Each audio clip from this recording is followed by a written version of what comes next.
Hello friends, आप सभी का बहुत बहुत स्वागत है आपके अपने चैनल स्टडी केमिस्ट्री में। आज है 19 जुलाई, तो 19 जुलाई से रिलेटेड सारे करंट अफेयर हम इस वीडियो में कवर करेंगे। अगर आप लोगों को वीडियो पसंद आए तो लाइक करिएगा, शेयर करिएगा, कमेंट करिएगा, तो चैनल को सब्सक्राइब करके बेल आइकॉन प्रेस करिएगा, जिससे मेरे द्वारा अपलोड किए गए सारे वीडियो के नोटिफिकेशन आपको सबसे पहले मिलते रहें।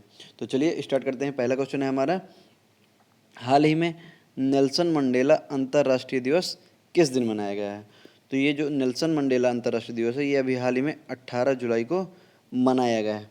यह किस लिए मनाया जाता है? नेल्सन मंडेला द्वारा शांति को बढ़ावा देने के कारण यह दिवस मनाया जाता है, उनकी याद में।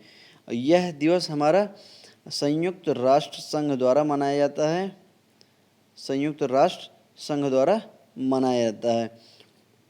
यह दिवस सबसे पहले 18 जुलाई 2009 को पहली बार मनाया गया था। पहली बार यह कहाँ मनाया गया था? न्यूयॉर्क में। यह हमारा क्वेश्चन संयुक्त राष्ट्र संघ से रिलेटेड है, तो उससे रिलेटेड अन्य क्वेश्चन हम लोग देखते हैं। संयुक्त राष्ट्र संघ का मुख्यालय कहाँ है? न्यूयॉर्क में। और इसके महासचिव कौन है? Antonio Guterres. एंटोनियो गुटेरस हमारे संयुक्त राष्ट्र संघ के महासचिव के रूप में कार्यरत हैं। और इसकी स्थापना कब हुई थी? 24 अक्टूबर 1945 ईस्वी को, 1945। तो चलिए अगला क्वेश्चन देखते हैं।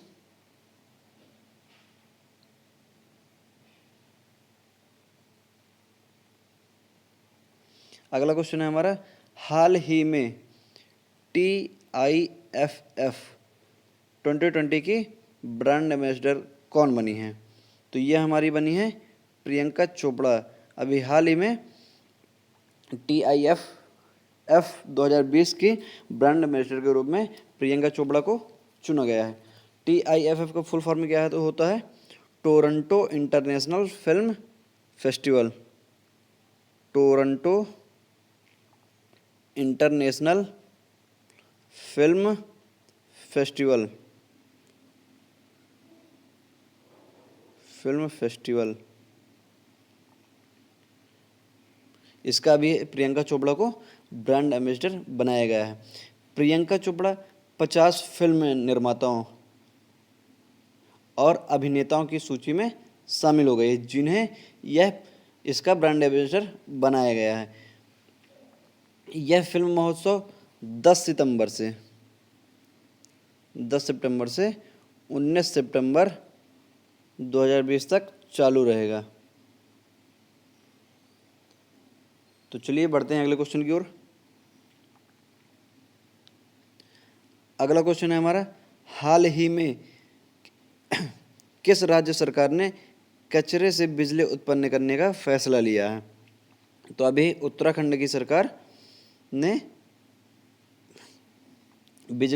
कचरे से बिजली उत्पन्न करने का फैसला लिया है। इस सरकार ने वेस्ट टू एनर्जी नामक एक पहल के तहत राज्य में उत्पन्न कचरे से बिजली बनाने का फैसला लिया है।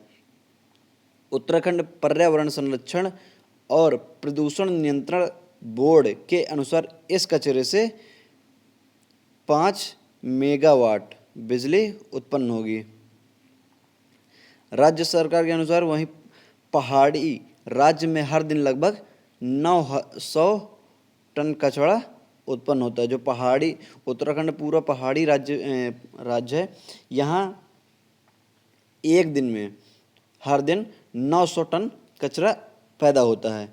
तो चलिए ये क्वेश्चन हमारा उत्तराखंड से संबंधित, तो उसके बारे में हम अन्य क्वेश्चन देखते हैं। उत्तराखंड के मुख्यमंत्री कौन है? त्रिवेंद्र सिंह रावत। त्रिवेंद्र सिंह रावत। राज्यपाल हैं बेबी रानी मौर्य। बेबी रानी मौर्य। और उत्तराखंड की स्थापना कब हुई थी? 9 नवंबर सन 2000 में। यह उत्तर प्रदेश से अलग होकर बनाया गया था। चलिए अगले क्वेश्चन की ओर चलते हैं।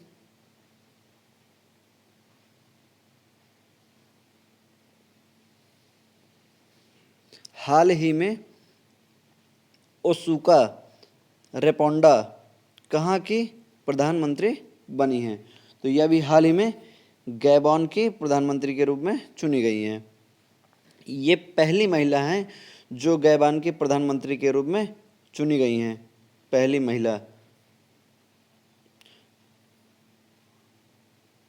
ये अभी तक में गैबॉन के 11 प्रधानमंत्री हो चुके हैं।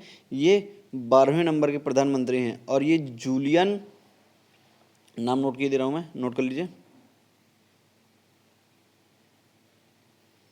ये अभी जूलियन, JULIEN, जूलियन नोगे NKOGHE बेकल BEKLE,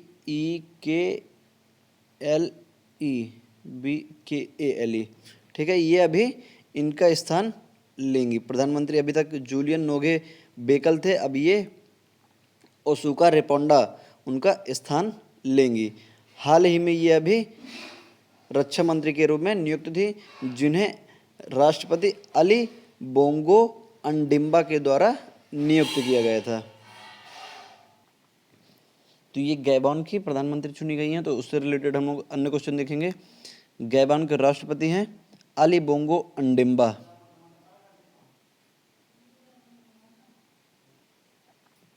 गैबॉन के हमारे राष्ट्रपति हैं अली बोंगो ओंडिम्बा। और राजधानी क्या है? लिब्राविल। लिब्राविल हमारी गैबॉन की राजधानी है। और मुद्रा है central African Frank. Central African Frank, ये हमारी मुद्रा है। अली बोंगो ओंडिम्बा गैबॉन के राष्ट्रपति हैं, लिब्राविल वहाँ की राजधानी है और सेंट्रल अफ्रीकन फ्रैंक गैबॉन की मुद्रा है। और प्रधानमंत्री के रूप में अभी ओसुका रेपोंडा चुनी गई हैं। तो चलिए अगले क्वेश्चन की ओर चलते हैं।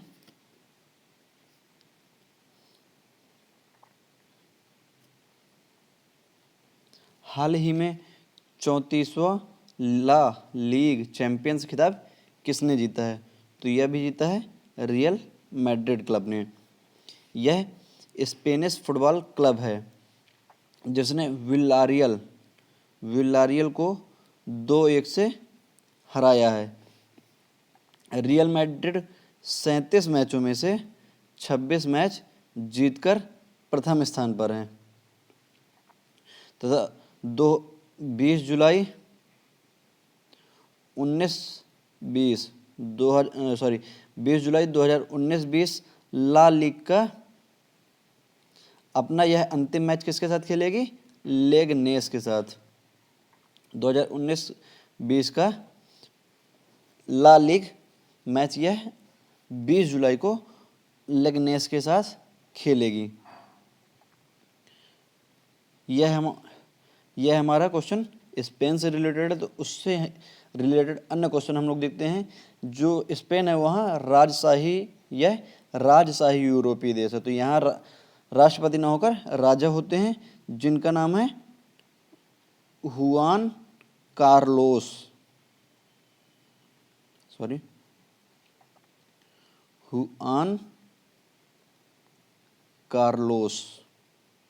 और यहाँ के प्रधानमंत्री हैं मारियानो राहोई।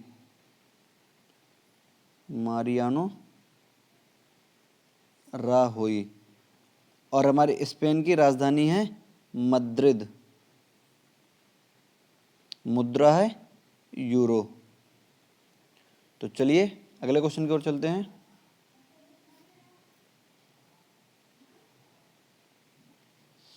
हाल ही में कोविड-19 के कारण रमेश टीकाराम का निधन हुआ है, वह कौन थे? तो ये जो हमारे रमेश टीकाराम थे वो एक पैरा एथलीट खिलाड़ी और पैरा बैडमिंटन खिलाड़ी थे। तो इसका क्वेश्चन आंसर होगा चौथा, 2 और 3 दोनों। इन्हें 2002 में पैरा एथलीट और बैडमिंटन में अपनी उत्कृष्टता के लिए अर्जुन पुरस्कार से सम्मानित किया गया था। अर्जुन पुरस्कार से सम्मानित किया गया था। कब? 2002 में। इन्होंने सन 2000 में विकलांगों के लिए badminton sports association of India, सन 2000 में बैडमिंटन एसोसिएशन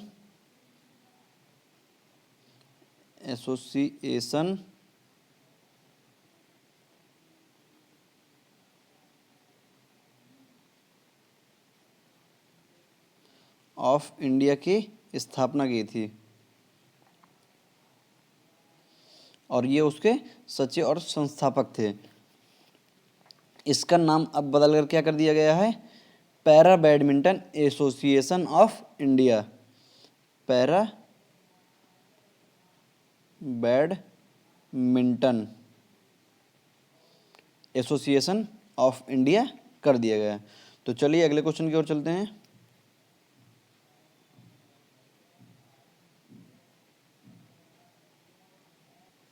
अगला क्वेश्चन है, हाल ही में HCL टेक के चेयरमैन के रूप में किसे नियुक्त किया गया है?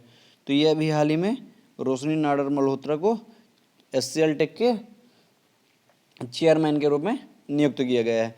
ये अपने पिता शिव नाडर का स्थान लेंगी। यह भारत की सबसे अमीर महिला हैं।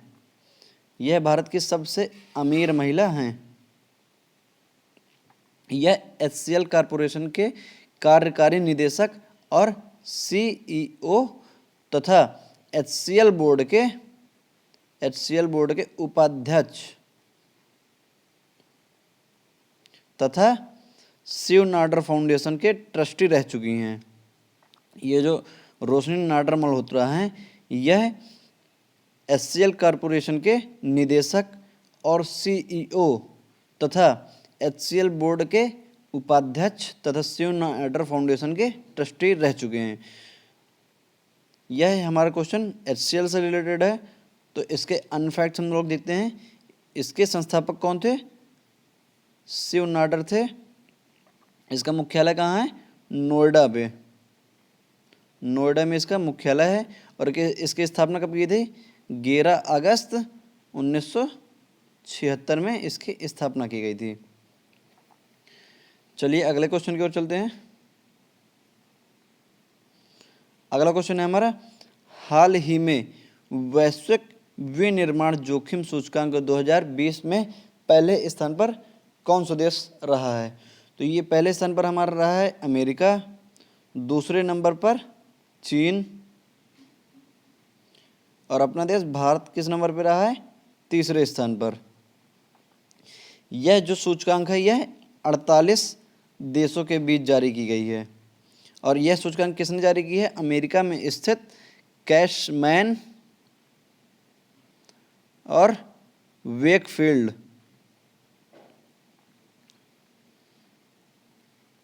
यह सूचकांक अमेरिका स्थित कैशमैन एंड वेकफील्ड के द्वारा जारी की गई है। इसका मूल्यांकन 4 क्षेत्रों में बाउंस बैक एबिलिटी, पहला है हमारा बाउंस बैक एबिलिटी, कंडीशंस दूसरा है कंडीशंस, तीसरा है कॉस्ट, चौथा है रिस्क। यह जो मूल्यांकन होता है इन 4 क्षेत्रों के आधार पर किया जाता है। तो चलिए अगले क्वेश्चन की ओर चलते हैं। अगला क्वेश्चन है हमारा, हाल ही में CBSE ने AI आर्टिफिशियल इंटेलिजेंस करिकुलम को इंटीग्रेट करने के लिए किसके साथ साझेदारी की है? तो यह साझेदारी CBSE ने IBM international business machine corporation के साथ किया है। यह 2020-21 को सत्र 2020-21 के कक्षा 11 और 12 के लिए एक नए आर्टिफिशियल इंटेलिजेंस पाठ्यक्रम को विकसित करने में सहयोग करेगा। यह पाठ्यक्रम 13 राज्यों में लागू होगा। इसे आप लोग नोट कर लीजिए। पहला है दिल्ली, कर्नाटक, तमिलनाडु, उड़ीसा, केरल, पश्चिम बंगाल, आंध्र प्रदेश, तेलंगाना, महाराष्ट्र, मध्य प्रदेश, उत्तर प्रदेश, राजस्थान और पंजाब। मैं एक बार फिर रिपीट करता हूँ, नोट कर लीजिए। यह पाठ्यक्रम हमारा दिल्ली एनसीआर, कर्नाटक, तमिलनाडु, उड़ीसा, केरल, पश्चिम बंगाल, आंध्र प्रदेश, तेलंगाना, महाराष्ट्र, मध्य प्रदेश, उत्तर प्रदेश, राजस्थान और पंजाब, इन 13 राज्यों के लगभग 200 स्कूलों में लागू होगा। आर्टिफिशियल इंटेलिजेंस एआई पाठ्यक्रम को सीबीएसई की आवश्यकताओं को पूरा करने के लिए ऑस्ट्रेलिया के मैक्वेरी यूनिवर्सिटी और लर्निंग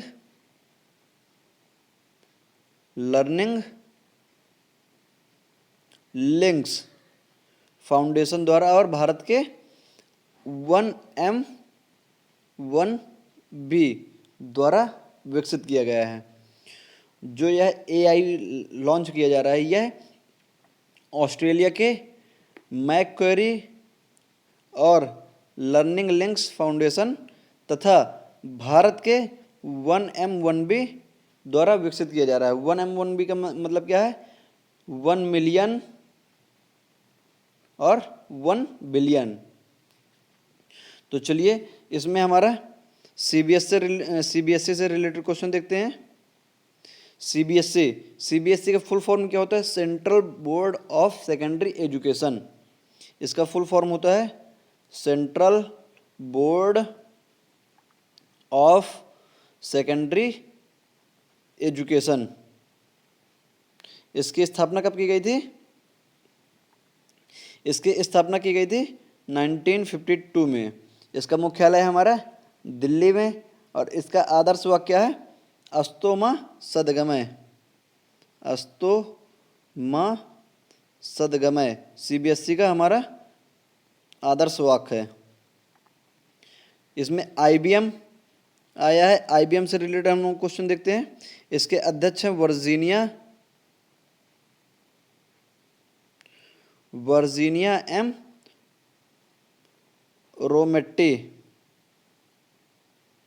रोमेट्टी। इसके सीईओ हैं अरविंद कृष्ण। मुख्यालय है हमारा न्यूयॉर्क में और इसकी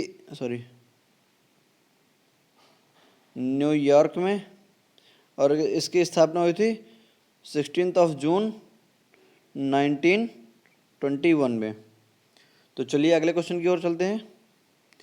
अगला क्वेश्चन है हमारा, हाल ही में आईओसी इंटरनेशनल ओलंपिक कमेटी ने 2022 डेकर युवा ओलंपिक को कब तक के लिए स्थगित कर दिया है? तो यह हमारा 2026 तक के लिए स्थगित कर दिया गया है। अभी कोविड-19 की बीमारी के कारण यह 2026 तक के लिए स्थगित कर दिया गया है। इससे पहले 2020 में जो टोक्यो ओलंपिक होने थे, उन्हें भी अगले साल तक के लिए स्थगित कर दिया गया है। अब यह जो टोक्यो ओलंपिक है, इसका आयोजन 23 जुलाई से 8 अगस्त तक 2021 में किया जाएगा। ओलंपिक समिति के अध्यक्ष हैं थॉमस बाख। अध्यक्ष हैं हमारे थॉमस बाख। इसका मुख्यालय है लॉजेन में, और इसके स्थापना कब की गई थी? 23 जून 1894 में पेरिस में की गई थी। ये जो आईओसी है, इसके जो मैच होने थे ओलंपिक, इन्हें 2022 डेकर यू ओलंपिक 2022 से 2026 के लिए किसने किसने किस मतलब जो आईओसी है इसने सेनेगल के साथ मिलकर 2026 में स्टार्ट करने की घोषणा की है। तो आईओसी के बाद हम लोग सेनेगल के बारे में देखते हैं। सेनेगल की राजधानी क्या है? डेकर। यहाँ के राष्ट्रपति हैं मैकी जॉल, और मुद्रा क्या है? अफ्रीकी फ्रैंक। अफ्रीकी फ्रैंक। आज के लिए इतना ही, तो मिलते हैं अगले वीडियो पे।